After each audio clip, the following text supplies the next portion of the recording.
कथेचे नाव आहे 100 शहाणे पण अक्कल एक. दरबाराचे कामकाज चालू होते. सर्वजण एका अशा प्रश्नावर चर्चा करत होते की जो राज्यकारभार चालविण्याच्या दृष्टीने महत्वाचा होता. सर्व एक एक करून आपले मत व्यक्त करत होते.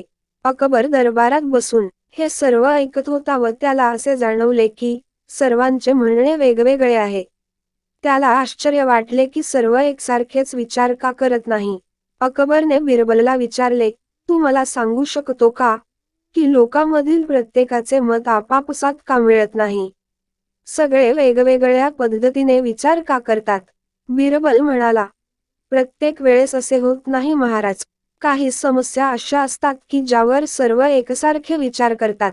यानंतर कामे आटोपून दरबारातील कार्यवाही समाप्त झाली व सगळे आपापल्या घरी निघून गेले. त्या संध्याकाळी अकबर आणि बिरबल बागेत फिरत होते. तेव्हा अकबरने पुन्हा सकाळचा प्रश्न बिरबलला केला व त्याबद्दल निरसन करायला सांगितले.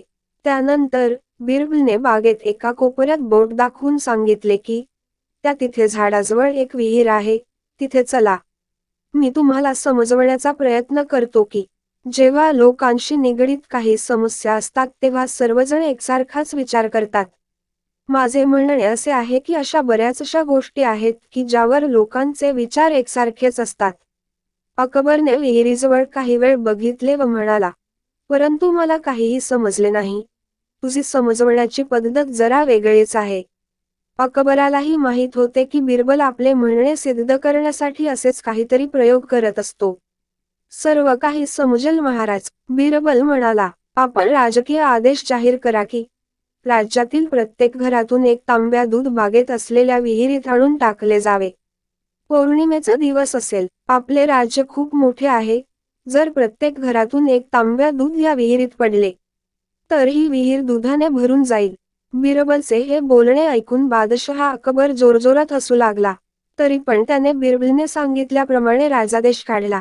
पूर्ण राज्यात दवंडी पिटवली गेली की येणाऱ्या पौर्णिमेच्या दिवशी प्रत्येक घरातून एक तांब्या दूध शाही बागेतील विहिरीत आणून टाकावे. जो असे करणार नाही त्याला शिक्षा दिली जाईल. पौर्णिमेच्या दिवशी बागेच्या बाहेर लोकांच्या रांगा लागल्या होत्या. या गोष्टीवर विशेष लक्ष ठेवले गेले की प्रत्येक घरातून एक तरी व्यक्ती आलेली आहे. सर्वांच्या हातात भरलेले भांडे दिसत होते.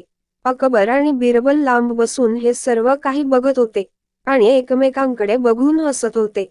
संध्याकाळ होण्याच्या आधी विहिरीमध्ये दूध टाकण्याचे काम पूर्ण झाले होते. प्रत्येक घरातून दूध आणून विहिरीत टाकले गेले होते. जेव्हा सर्व लोक तिथून निघून गेले तेव्हा अकबर व बिरबल दोघेही विहिरीजवळ गेले व विहिरीमध्ये त्यांनी डोकावून बघितले. विहीर काठोकाठ भरलेली होती, परंतु विहीर दुधाच्या ऐवजी पाण्याने भरलेली होती. हे बघून अकबर चकित झाला. हैराण झालेल्या नजरेने अकबराने बिरबलकडे बघत विचारले, असे का झाले? शाही आदेश तर विहिरीत दूध टाकण्याचा निघाला होता, परंतु हे पाणी कुठून आले? लोकांनी दूध का नाही टाकले? बिरबल जोरात हसून बोलला, हेच मला सिद्ध करायचे होते महाराज. मी तुम्हाला सांगितले होते ना की बऱ्याच अशा गोष्टी असतात ज्यावर लोक एकसारखा विचार करतात. हे पण त्याचेच एक उदाहरण होते. लोक बहुमूल्य दूध वाया घालवायला तयार नव्हते. त्यांना माहीत होते की विहिरीत दूध टाकणे व्यर्थ आहे, त्यामुळे त्यातून त्यांना काही मिळणार नाही. त्यामुळे विहिरीत दुधाऐवजी पाणी टाकले तर कोणालाही समजणार नाही, असा विचार त्यांनी केला व सर्वांनी दुधाऐवजी पाणीच विहिरीत ओतले. याचा परिणाम दुधाच्या ऐवजी विहीर पाण्याने भरली. बिरबलाची चतुराई बघून अकबरने त्याची पाठ थोपटली. बिरबलने सिद्ध करून दाखविले की कधी कधी लोक एकसारखाच विचार करतात.